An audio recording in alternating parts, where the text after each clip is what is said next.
नमः शिवाय।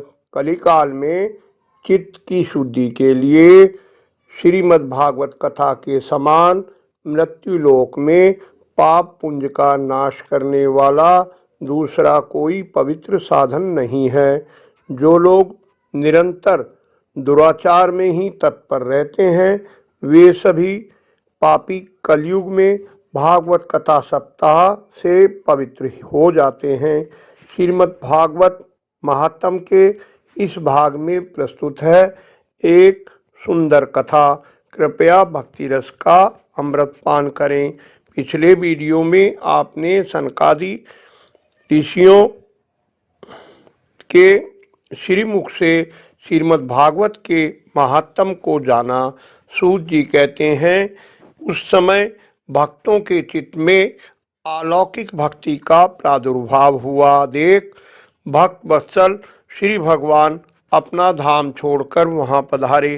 प्रभु अपनी सुंदर रूप माधुरी के साथ अपने भक्तों के निर्मल चित्त में आविर्भूत हुए।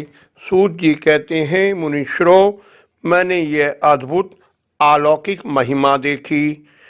मदिरापान, ब्रह्म हत्या, स्वर्ण की चोरी, गुरु स्त्री गमन और विश्वासघात, ये 5 महापापी क्रूर पिशाचों के समान निर्दयी व्यभिचारी भी श्रीमद् भागवत सप्ताह यज्ञ से पवित्र हो जाते हैं। उन्होंने कहा, नारद जी, अब आपको प्राचीन इतिहास सुनाते हैं जिसको सुनने से ही सब पाप नष्ट हो जाते हैं। पूर्व काल में तुंगभद्रा नदी के तट पर अनुपम नगर में एक आत्मदेव नाम के ब्राह्मण रहते थे। वे वेदों के विशेषज्ञ और श्रोत स्मार्त कर्मों में निपुण और सूर्य के समान तेजस्वी थे।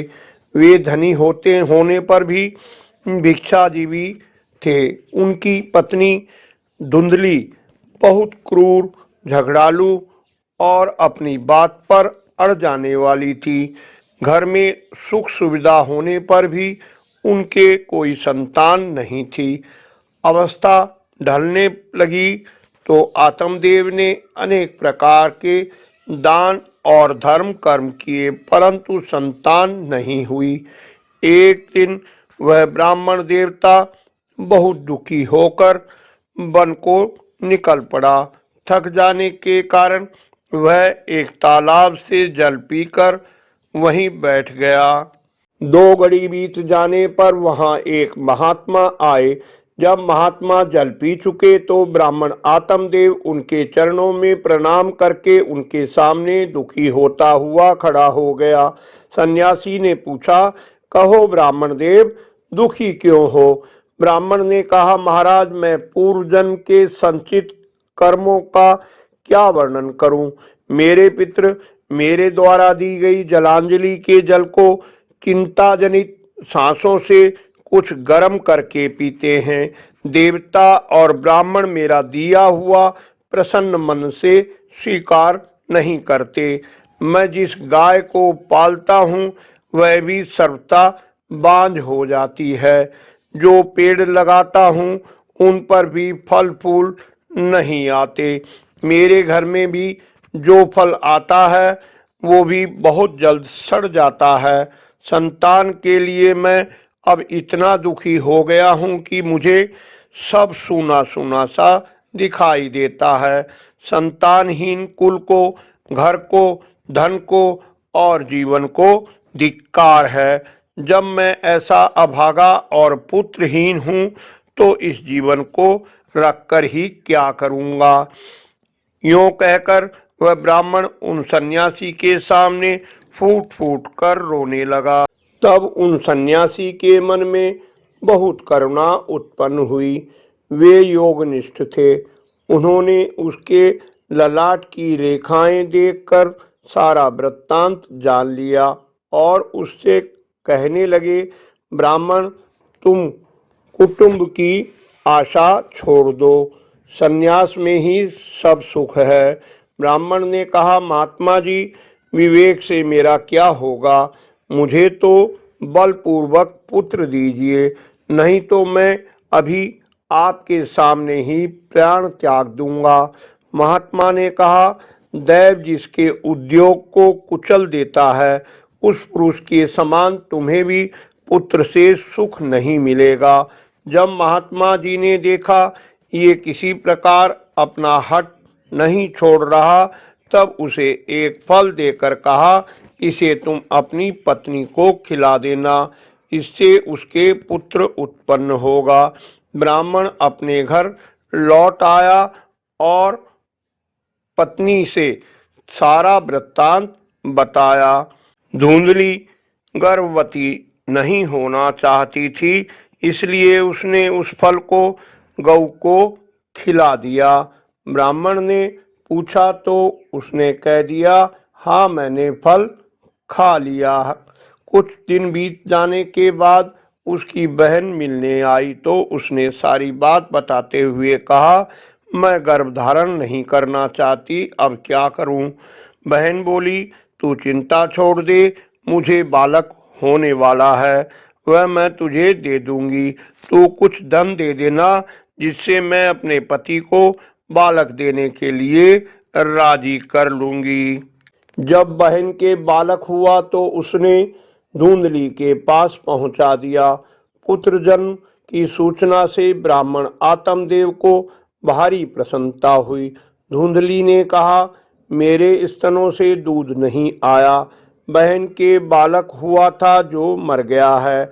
हम बच्चे को पालने के लिए कुछ महीने बहन को यहाँ बुला लेते हैं। उधर गऊ के भी बहुत ही सुंदर मनुष्य के आकार वाला बालक हुआ, जिसे देखकर सब विस्मित हुए। रहस्य कोई नहीं जानता था। सब कहने लगे, देखो तो आत्मदेव के कैसे भाग जागे हैं। आत्मदेव ने उस बालक के भी सब संस्कार किए और गौ के से कान देखकर नाम रखा गौकरण। धुंधली के पुत्र का नाम हुआ धुंधकारी। धीरे धीरे दोनों बालक जवान हो गए। गौकर्ण बहुत बड़ा पंडित और ज्ञानी बना, जबकि धुंधकारी बहुत अधिक दुष्ट।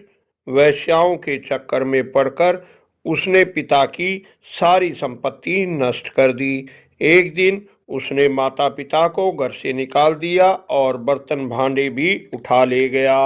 तब आत्मदेव को बहुत दुख हुआ और पछताते हुए कहने लगा, इससे तो मेरी पत्नी बांझ ही रहती तो अच्छा था।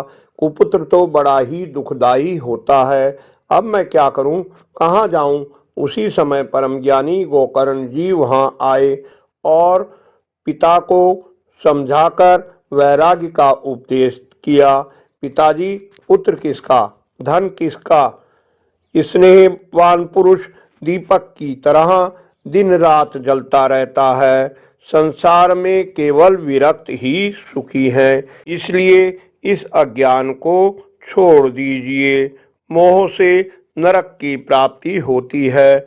ये शरीर तो नष्ट होना ही है, इसलिए सब छोड़कर वन को चले जाइए। तब आत्मदेव वन जाने को तैयार हो गया। उसने कहा, बेटा, वन में रहकर मुझे क्या करना चाहिए, विस्तार से कहो। मैं बड़ा मूर्ख हूँ। अब तक कर्मवश इसने पास में बंधा कर इस दारुण कुएं में पड़ा रहा। तुम बड़े दयालु हो, मेरा उद्धार करो। गोकर्ण जी ने कहा, पिताजी, ये शरीर हड्डी, मांस और रुधिर का पिंड है। इसे आप मैं मानना छोड़ दें और स्त्री पुत्र आदि को कभी अपना ना माने। इस संसार को रात दिन क्षण भंगुर देखें। इसकी किसी भी वस्तु को स्थायी समझकर उसमें राग ना करें। बस एकमात्र वैराग्य रस के रसिक होकर भगवान की भक्ति में लगे रहें। भगवत भजन ही सबसे बड़ा धर्म है। निरंतर उसी का आश्रय लिए रहें। अन्य सब प्रकार के लौकिक धर्मों से मुंह मोड़ लें। सदा साधुजनों की सेवा करें, भोगों की लालसा को पास ना फटकने दें तथा जल्दी से जल्दी दूसरों के गुण दोषों का विचार करना छोड़कर एकमात्र भगवत सेवा और भगवान की कथाओं के रस का ही पान करें। इस प्रकार पुत्र की वाणी से प्रभावित होकर आत्मदेव ने घर छोड़ दिया और वन की यात्रा की। यद्यपि उनकी आयु उस समय 60 वर्ष की हो चुकी थी, फिर भी बुद्धि में पूरी दृढ़ता थी। वहाँ रात दिन भगवान की सेवा पूजा करने से और नियम पूर्वक भागवत के 10वें स्कंद का पाठ करने से उसने भगवान श्री कृष्णचंद्र को प्राप्त कर लिया। वीडियो पसंद आई हो तो लाइक करें, इष्ट मित्रों से शेयर कर धर्म के भागी बने। निरंतर जुड़े रहने के लिए चैनल को सब्सक्राइब अवश्य कर लें। धन्यवाद। आपका कल्याण हो।